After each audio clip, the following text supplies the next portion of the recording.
Hey everybody, welcome to Fab Daddy Garage TV. I am your host, Fab Daddy. If this is your first time with us, I'm glad you joined us today. If this is not your first time with us, you'll notice I changed the name a little bit, but hey, new name, same great taste. Anyway, today, as you can see, we're back here. I got the back half of Buford here. There's the bed. For some reason, it won't pivot. There we go, there's the cab. What I'm going to show you today is how to fit I'm going to take the camera off the tripod, so bear with me. I'm going to fit a 32-gallon Blazer / Suburban tank into the rear frame rails of my C30 that I've named Buford. As you can see, I've got the old tanks pulled out because they're both rusty. One of the previous videos, I think I showed you that, there's giant rust holes in both of them. And just with that said, it's because, another reason is because it's easier to fill one tank as opposed to having to fill one side and then move to another pump or take up two pumps at the same time to fill both tanks at once.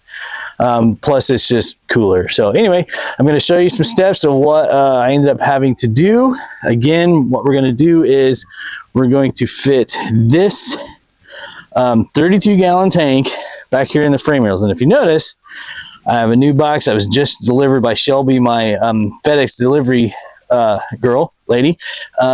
If you want to know what that is, you're going to have to tune back in for another video, and the box just blew over. So we're going to start back here. I'm going to try to get the tripod set up, so bear with me. So there's some things that you have to take out, some things you have to move, and then there's things that you can just get rid of altogether. So the first thing we're going to do is we've got, let's see if I can do this. We've got this rear cross member. We have another cross member here. And what this contraption underneath here is if you can see, again, we'll see what we can do here. What we have is underneath the bed of the truck, there is a sliding spare tire carrier. It bolts in over here. Well, it used to anyway. I've got it all taken apart. The end of this bolt, it's a really long bolt, slid up and went through that hole, and it held this end up. And then this end, as you can see, has got this hook right here. So what you would do is you'd pick it up, pull it off that hook, the other one would stay, and then I'm going to go ahead and pull it out, and then if you can see, it slides out. And so that you get your spare tire down on the ground to where it's easier to pick up and move. Now, that was all going to be in the way. That's kind of cool. You don't see these on very many trucks, as most of them just get ripped right out. So I had to take that out to get the gas tank to fit. And then since I don't have the whole thing, I don't need this bracket. So let's see if we can finagle something here. Maybe not. The joys of being your own cameraman. So we'll pop these two bolts out, which I've done all this before. I just put it all back together to show you how this works. So take that off, throw that in there. So now, next obstacle is this cross member here, because this cross member is exactly where the tank's going to sit. So that's not going to work there. So what other people, smarter people than me, have figured out is that if you take this cross member out, I'm going to put back on the tripod here. Again, sorry. I need to get hire a professional camera crew.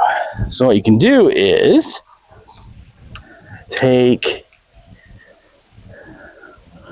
sorry guys. So you take this cross member out. My wife's gonna be mad I'm getting the camera all dirty. Take this cross member out, which I've already done. Take it out. And then, something else. This rear shock, don't know how well you can see it, usually sits right there. And it fell off again. Usually sits right here. And it takes up a lot of room right here again where the gas tank's going to fit. So take that shock out. Again, try to do this one-handed while filming yourself. It's not the easiest thing to do. Appreciate your patience. So we get the shock out. We'll talk about that a little bit later. And then you take, back onto the tripod you go.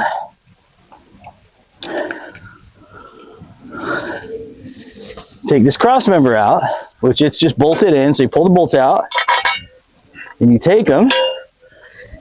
And since this shock is gone, you don't need this shock mount. So pull the bolts out of the shock mount.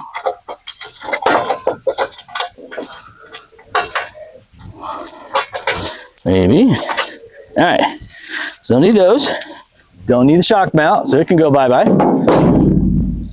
You take this original cross member. You find this shock mount hole. Wait a minute, I'm doing this wrong. This fits underneath. And you bolt your cross member back in through that shock mount, where that shock mount was. This is not going to be a very concise video, and I apologize. So the problem is there's no hole on this side. So what you do is you square up your cross member to your frame. What I did is I measured from the back edge of the frame to where this cross member is, or where this bolt hole is. I started at the same spot on the back of that side of the frame, measured up, centered it, and then I took and drilled a hole, put my bolt in, and that cross member now is like the upper limit of where the gas tank will live. Now the next thing is you need something for the back. So because this cross member is going to stay where it is, it's going to keep the gas tank from sliding backwards. But the problem is the only thing holding it, the back of the tank from coming up, is this little bitty lip right here. So what I came up with is just got a piece of 1-inch square tubing, and these holes were I had actually drilled these holes. I drilled this one a little too big so I don't look too close. Drilled these two holes where this will fit. No, come on. Basically right in front of this rear cross member.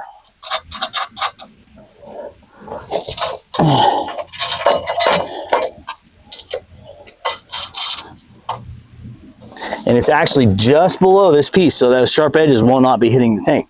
So what this bar does, it keeps the back of the tank from coming up as you tighten the straps. So the back and the front are held from coming up too far.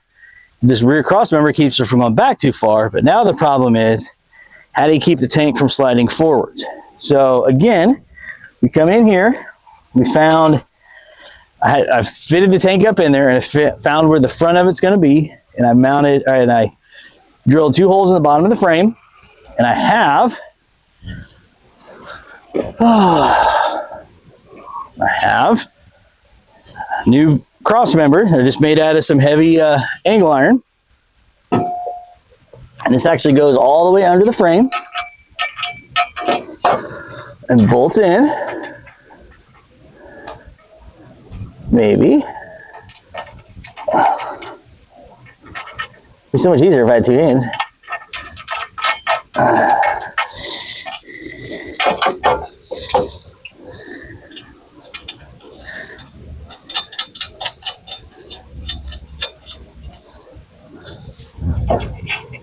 So now I have my, I guess I don't know, I would have my mounts front and rear and up for the tank. Now, for the straps to the tank, because the tank has 2 straps that run around under the bottom, I just drilled 2 holes in this rear cross member. I can't see what I'm aiming at. Drill a hole here, a hole there, because again, this is while I had the tank mocked up. I found out where they're supposed to go, and then I drilled 2 holes in this new cross member. So, if you'll bear with me, I will get my floor jack under there. And I'll get the tank put in place. Again, I'm trying to do all this one by myself.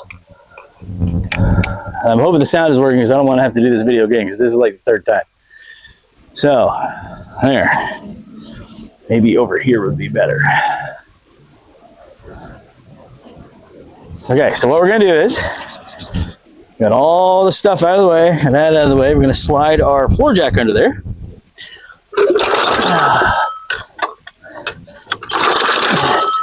Get somewhat centered. Put a block of wood under it, on it. We're going to slide it